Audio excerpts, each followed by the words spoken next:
ఇప్పుడు అల్లర్లతోటి అట్టుడికిపోతుంది. దీనికి అంతటికి కారణం ఏంటి? సోషల్ మీడియాని బ్యాన్ చేయడమే.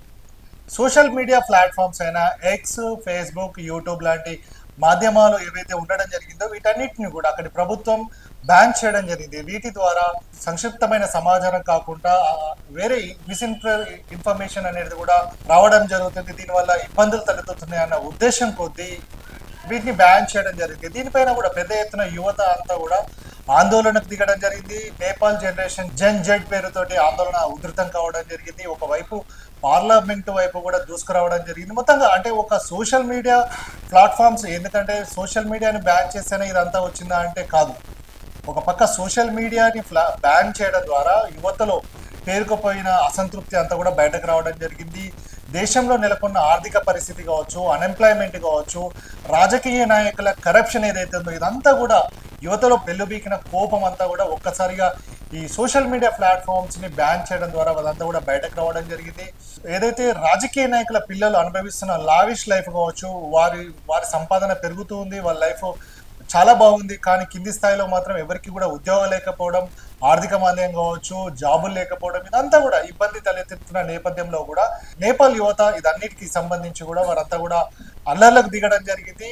పార్లమెంటు పైన దాడులు చేయడం జరిగింది. ఎవరైతే రాజకీయ నాయకులు ఉన్నారో వారి ఇళ్ల పైన కూడా దాడులు చేయడం జరిగింది. సో మొత్తంగా చూసుకున్నట్టయితే కరప్షన్ కు అగెనిస్ట్ గా దేశం అంతా కూడా బాగుండాలి, ఇదంతా కూడా ఇప్పటికి వరకు ఉన్న ఆర్థిక వ్యవస్థ ఏదైతే ఉన్నదో దాంట్లో రిఫార్మ్స్ రావాలి అన్న ఉద్దేశం కావచ్చు. కరప్షన్ పొలిటీషియన్స్ ఎవరైతే ఇప్పటి వరకు ఉందో వారంతా కూడా రిజైన్ చేయాలి, మరొకసారి కొత్తగా ఎలక్షన్స్ తీసుకురావాలన్న ఉద్దేశం కొద్ది కూడా యువత అంతా కూడా ఒక్కతాటిపైకి వచ్చి వారంతా కూడా ఆందోళనకు దిగడం జరిగింది. ఈ ఆందోళన మాత్రం ఉద్రిక్తతలకు దారి తీయడం జరిగింది. దీని ద్వారా కూడా 19 మంది కూడా ఇప్పటి వరకు చనిపోవడం జరిగింది. దాదాపుగా 300 మంది వరకు కూడా ఇందులో గాయపడ్డట్టుగా తెలుస్తుంది.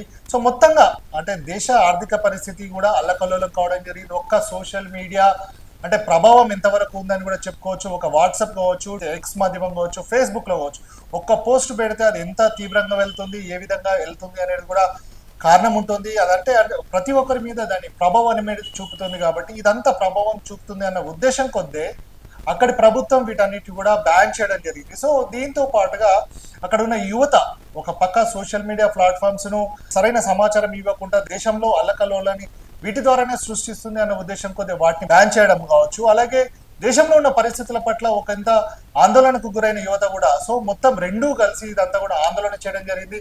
ఆందోళన మాత్రం రాజకీయ సంక్షోభానికి దాచియడం జరిగింది. సో మొత్తంగా అక్కడ రాజకీయంగా మొత్తం అల్లకల్లోలం కావడం జరిగింది. అందరూ రిజైన్ చేస్తున్నారు. అలాగే మరొకసారి ఎన్నికలకు వెళ్ళి కొత్తగా ప్రభుత్వం ఏర్పాటై మళ్ళీ ఉద్యోగాలు రావాలి, కొత్తగా అందరికీ ఆర్థిక వ్యవస్థ బాగుండాలి, కరప్షన్ పొలిటీషియన్స్ అంతా కూడా జైల్లోకి వెళ్ళాలన్న ఉద్దేశం కొద్ది కూడా యువత పెద్ద ఎత్తున కూడా ఆందోళన చేయడం జరుగుతుంది. సో మొత్తంగా చూసుకున్నట్టయితే గతంలో బంగ్లాదేశ్ లో ఏ విధంగానైతే సంక్షోభం ఏర్పడిందో రాజకీయ సంక్షోభం ఇప్పుడు నేపాల్లో కూడా జరుగుతున్న సందర్భం ఉంది. మరి దీనికి సంబంధించి యువత మేల్కుంటే ఓకే, కానీ దీని వెనకాల ఎవరున్నారు అనేది మాత్రం వేరే వాళ్ళు ఉంటే మాత్రం ప్రమాదం మాత్రం పొంచి ఉంది అని మాత్రం చెప్పుకోవచ్చు.